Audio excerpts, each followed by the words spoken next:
જય ગજાનન, જય માતાજી। તિથિ અને તારીખ કેના ઉપરથી નક્કી થાય? આજે કેટલી તારીખ છે આપણને કેમ ખબર પડે? આજે કઈ તિથિ છે આપણને કેમ ખબર પડે? ચાલો જાણીએ। જાણતા પહેલા કમેન્ટની અંદર જય માતાજી જરૂરથી લખી દેજો અને આ વિડીયોને શેર કરવાનું ભૂલતા નહીં। એમ કહેવાય તિથિ એટલે ચંદ્ર ઉપરથી નક્કી થાય। તિથિ ક્યારેક બે હોય, ક્યારેક કોઈ તિથિનો ક્ષય હોય, ક્યારેક ધોકો આવી જાય। શું કામે?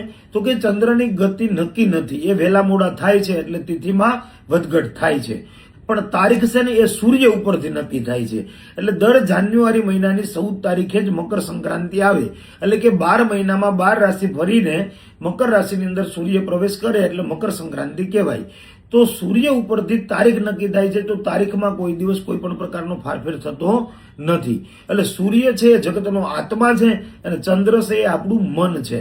સૂર્ય એટલે આંખ છે અને ચંદ્ર એટલે મન છે।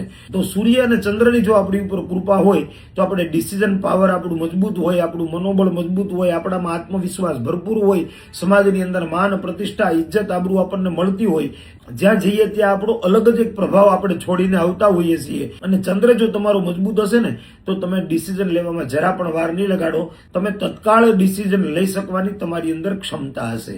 તો સૂર્ય અને ચંદ્ર એના ઉપરથી તિથિ અને તારીખ નક્કી થાય છે। તમારા સૂર્ય અને ચંદ્રનું બળ કેવું છે તમે તમારા કુંડળીની અંદર જરૂરથી જોઈ શકો છો। જય ગજાનન, જય માતાજી।